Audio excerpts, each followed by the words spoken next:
What's up guys, Todd Kelly, Shoe Swap Outdoors. Today we're talking sausages.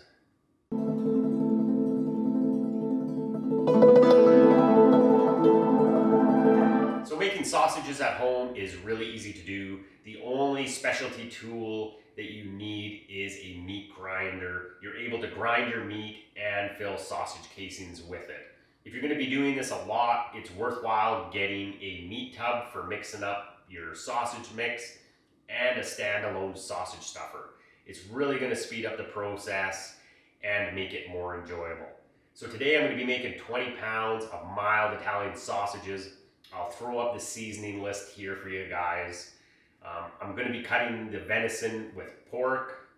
The best option is to get standalone pork fat, but in the fall it's really hard to find it as butchers are using it for their own sausage making. So I found a bone-in pork butt. I deboned that, cut it into strips, and I froze it because it's a lot easier to grind partially frozen meat than room temperature, like fridge temperature meat. The fat holds together a lot better. My venison's already ground in my meat bags. So our first step here is to run this through the grinder and get our first grind on our pork.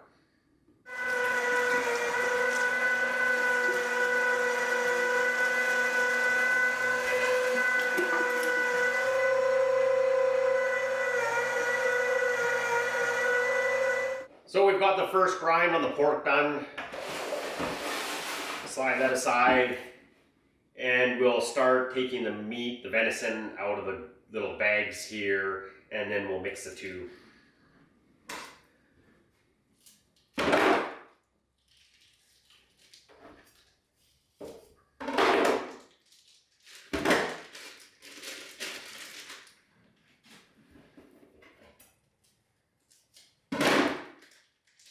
So we've got all our venison meat out of the bags. It's still partially frozen. This is a good texture to be at where you can break it apart.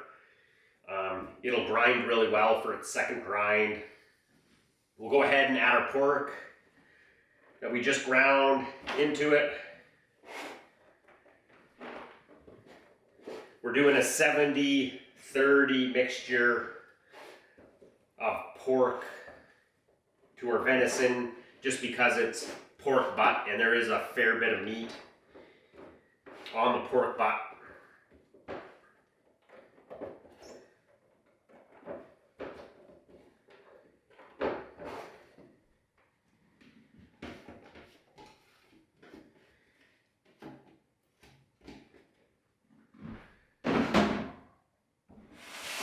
So next thing we're going to do is add our seasoning mix to our meat, and we'll mix it lightly.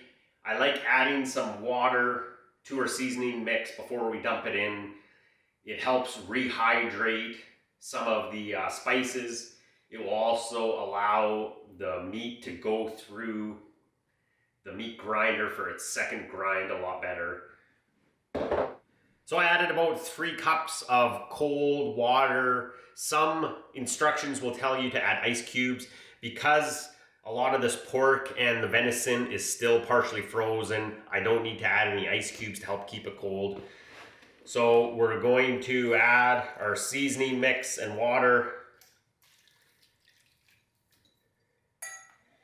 Get it all in here.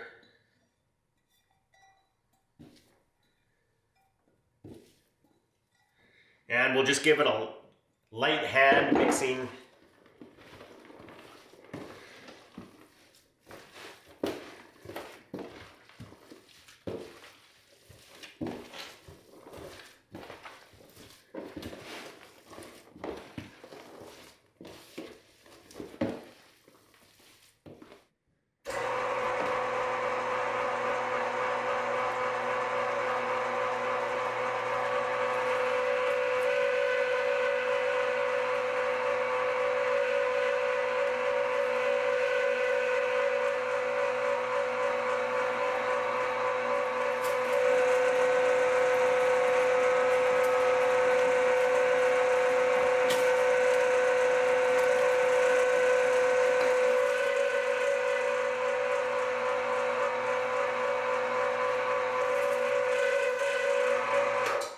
So the reason why we're doing a second grind on the meat, it really makes the texture a lot nicer for the sausages.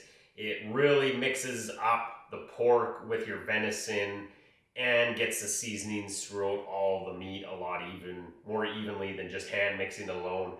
So once we get all this meat done through the grinder here for its second grind, we'll hand mix it, get everything super mixed up, and we're ready for filling some cases.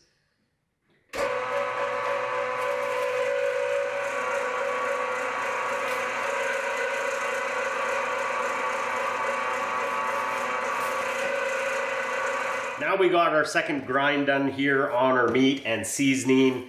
We want to give this a good mixture by hand now. Make sure that we get all the seasoning and pork and venison equally distributed. When you're looking at buying a meat grinder for butchering at home, there's lots of good brands out there. The only thing you're going to want to consider is how many horsepower, and make sure that you find one that says it has all metal gears. The cheaper ones are going to have plastic gears, and when you're running through big pieces of meat or partially frozen meat, that's when the plastic gears are going to fall apart and you're going to end up breaking them. Or if they have an internal breaker, the breaker's going to be tripping all the time and you're going to get frustrated. Right now the meat should be really cold, to the point where you're mixing it that it's hurting your hands. If it's not, you'll want to add some crushed ice and a little bit of water. We really want to keep this meat cold throughout this whole process of making sausages. So we're just going to mix it until everything looks the same consistency, same color throughout. And doing the two grinds really helps speed up this process, and you end up with a lot nicer product at the end of it. So now that our meat's all mixed up and ready to get stuffed, we're going to have our hog casings here. These ones are fresh. They have a little bit of salt on them. If you buy a hank that has their fully salted ones, you'll want to put into some fresh water, rehydrate them a little bit, or else you're going to tear a bunch of holes and they're going to be really salty. The fresh water will clean off a bunch of the salt. These ones look pretty good. They're moist, not dried out at all, so I don't have to worry about soaking them. And we'll get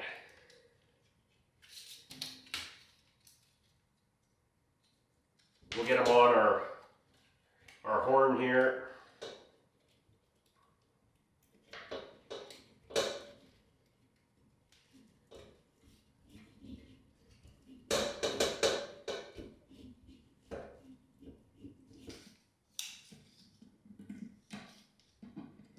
We will cut the casings, and we'll just pull out the plastic.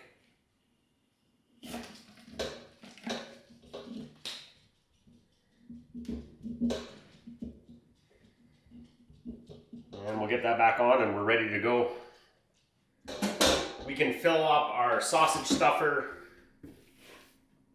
with meat. This is an 11-pound horizontal stuffer by Lem. It's really nice.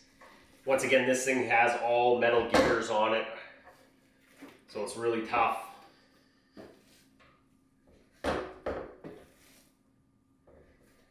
Has 2 speeds, so it's fast to get the plunger back out when you're ready to refill.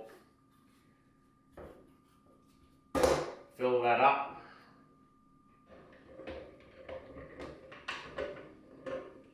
And when you first start out, you're going to get a bunch of air. Just take your time. We want to push all that air out.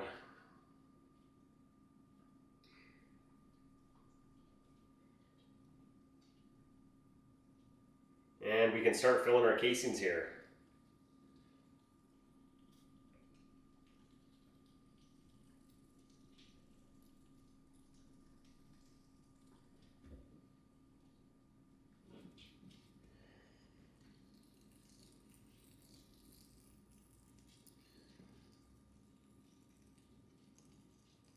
When you're filling your casings here, you don't want to overfill them,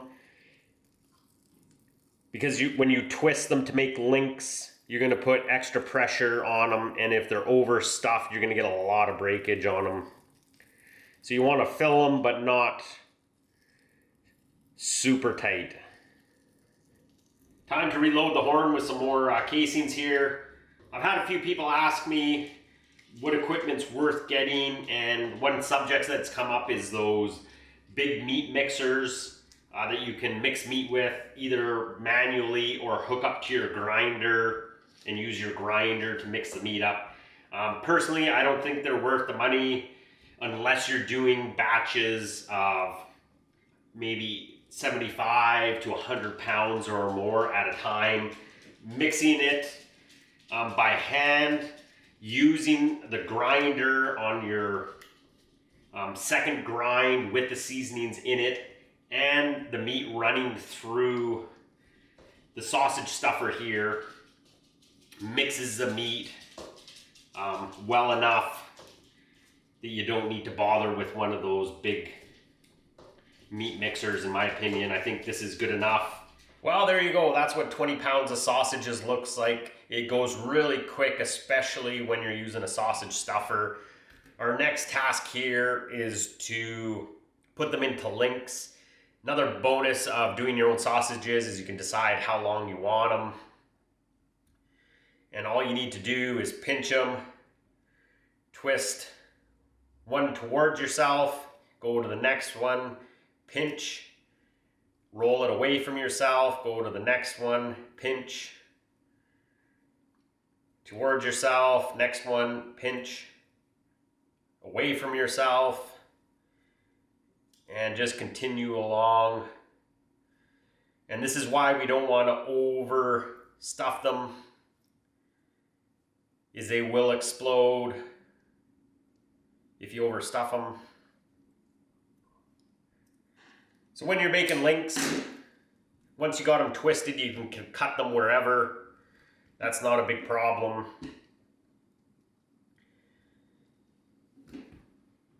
And we'll just roll through, making these all into links. So our next step here is just separating the links with a pair of scissors. You can keep them together if you want. I like separating them.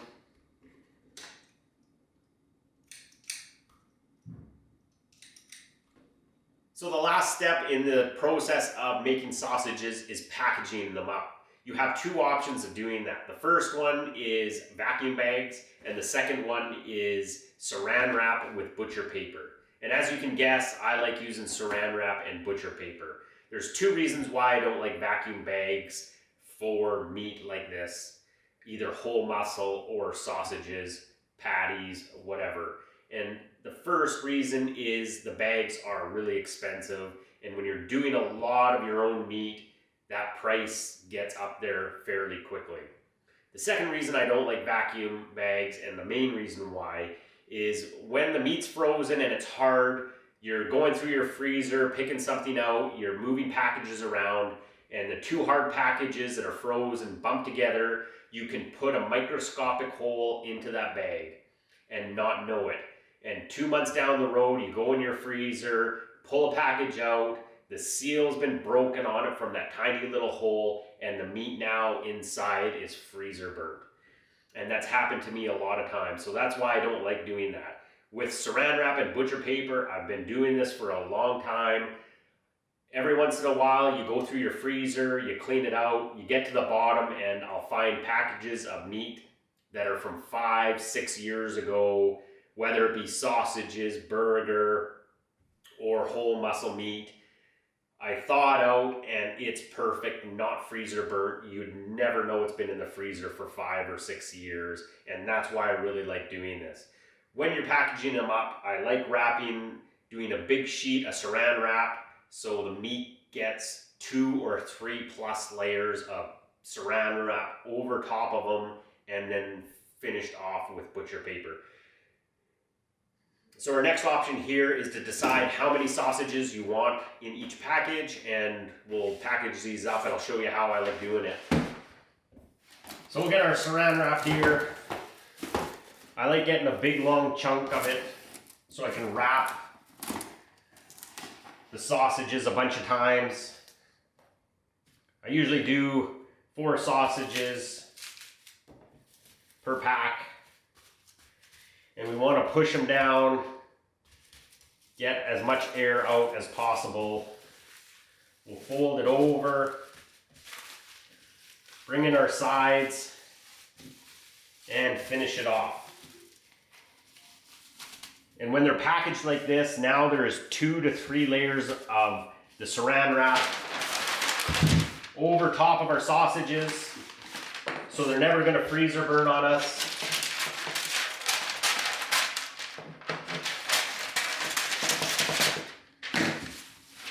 We'll get our butcher paper.